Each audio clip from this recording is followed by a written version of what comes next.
சிவனோட கையெழுத்து பார்க்க ஆசையா, சிவபெருமான் எப்படியெல்லாம் எழுதியிருப்பாருன்னு பார்க்க ஆசையா, அதுவும் நம்ம தினம் தினம் உருகி உருகி பாடுற திருவாசகத்தை சிவபெருமான் எந்த மாதிரியெல்லாம் எழுதியிருப்பாருன்னு பார்க்க ஆசையா, அதை பற்றிய பதிவு தான் இது. சிவன் கைப்பட எழுதிய ஓலைச்சுவடி இன்னமும் நம்ம பூலோகத்தில் வச்சு பாதுகாத்துட்டு இருக்காங்க. அது மட்டும் இல்லை, மகா சிவராத்திரி அன்னைக்கு அதை நம்மளால் பார்க்கவும் முடியும். அப்படிங்கிறப்ப அதை விட சிவபக்தர்களுக்கு வேற என்ன சந்தோஷம் இருக்க முடியும்? இன்னைக்கு அந்த சுவடி இருக்கக்கூடிய இடத்தை தேர்வு செஞ்சது யாருன்னா நம்ம சிவபெருமான் தான். இப்போ அந்த சுவடி இருக்கக்கூடிய மடத்துக்கு பெயர் என்ன அப்படின்னா புதுவை ஆதீனம் சிதம்பரம் ஸ்ரீ படபூஜை அம்பலத்தாடும் சுவாமிகள் திருமடம். புதுச்சேரி பஸ் ஸ்டாண்ட்லேருந்து ஒரு 2 கிலோமீட்டர் தொலைவில் அமைஞ்சிருக்கு. அம்பலத்தடையார் மடம்னு கேட்டால் தெரியும். ஒவ்வொரு ஆண்டும் மகா சிவராத்திரி அப்போ அந்த திருவாசக பெட்டகம் திறக்கப்பட்டு பூஜைகள் நடத்தப்படுது.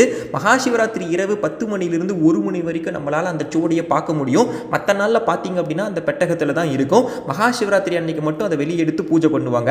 வாழ்க்கையில் ஒரு முறையாச்சும் சிவனின் கைப்பட எழுதிய அந்த ஓலைச்சுவடியை பார்க்குற பாக்கியம் நமக்கு எல்லாம் சிவபெருமான் தந்து அருளணும். சிவா.